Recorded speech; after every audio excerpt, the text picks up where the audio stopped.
All right, so are you ready to dive into something a little different today? We're going to be talking about politics. Oh, wait. Not the usual stuff, no policy debates or campaign speeches. Right. We're going on a quest to uncover the human side of a politician. Okay, cool. And our subject is JD Vance. Of course. Yeah. Ohio's junior senator. Mm-hmm. And as you know, Trump's running mate for 2024. We've got a transcript from the Joe Rogan experience. Okay. And it's really a fascinating opportunity to just kind of go beyond. Yeah, behind the curtain a bit. That carefully crafted public image, right? Yeah. We see so much of that in politics. What we're really looking for are those unguarded moments, those anecdotes and admissions that give us a glimpse of the man behind the political persona. And let me tell you, this transcript does not disappoint. Right off the bat. Oh, really? Vance shares this hilarious story about his terrible language. And believe it or not, he inherited this from his devout Christian grandmother, who knew grandma was secretly a sailor at heart. That's pretty funny. It really is. And these are the little details that just instantly shatter that stereotype Yeah. of the stiff, polished politician. Yeah. It makes you wonder, do all those buttoned-up senators have a hidden stash of colorful language they unleash when the cameras are off? Yeah. Right. Like, what are they really like behind closed doors? Exactly. It's like suddenly we're getting this peek behind the curtain, seeing the real JD Vance, the one who cracks jokes about his wife's one joke rule for his swearing. Can you imagine having to negotiate with your spouse about when you're allowed to cuss? I mean, I guess all couples have their things. Right. It's almost endearing, isn't it? Yeah, it is. He's a powerful senator, subject to the same domestic negotiations as the rest of us. Exactly. He's just like us in some ways. And the stories just get better. He talks about how his 4-year-old son accidentally outed him as a senator on a plane. Apparently the kid drops an F-bomb. Oh, no. And everyone turns around, realizing who they're sitting next to. Oh, my God. Poor kid. You can practically hear the collective gasp of the passengers in that moment. But what's really striking is how Vance describes it. Yeah. With this mix of parental mortification and amusement. Oh, I can imagine.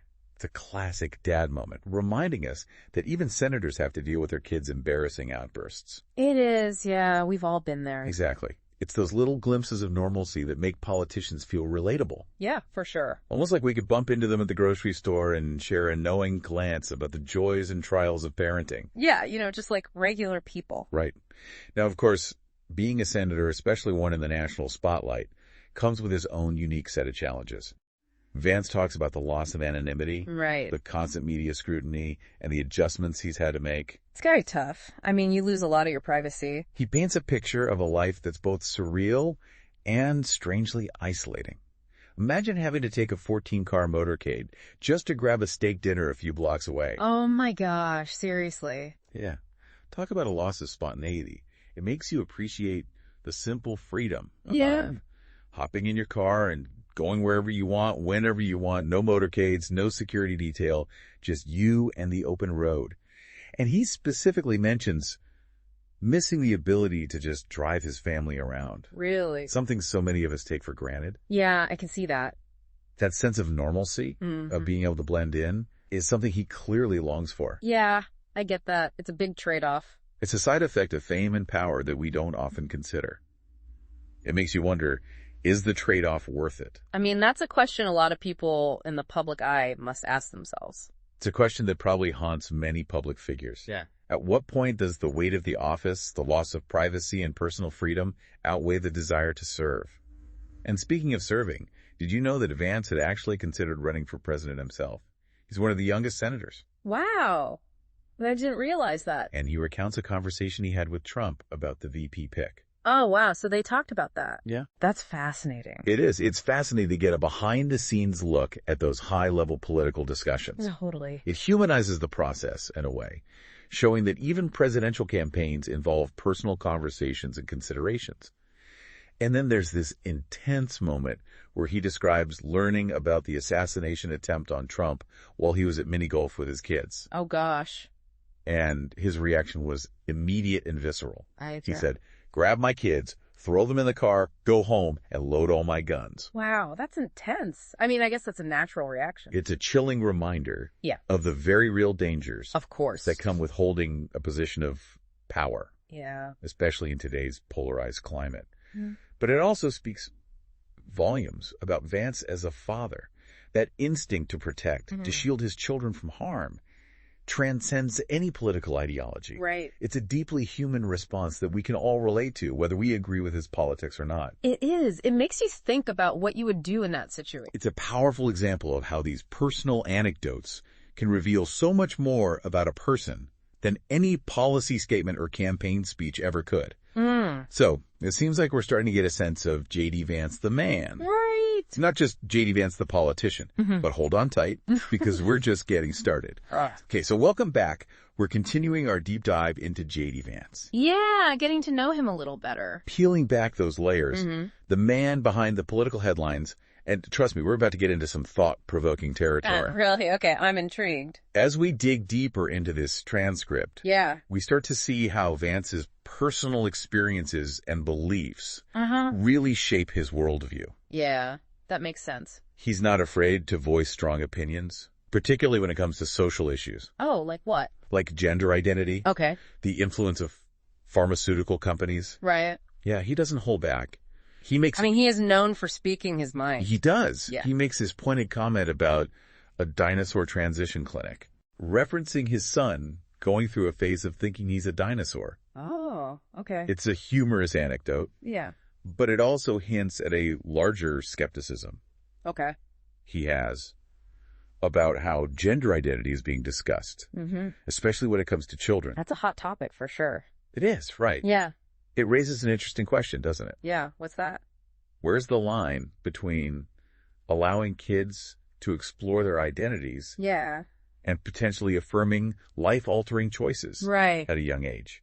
It's a complex and sensitive topic, and Vance's perspective is clearly informed by his own values and experiences as a father. Well, most parents want what's best for their kids. Right.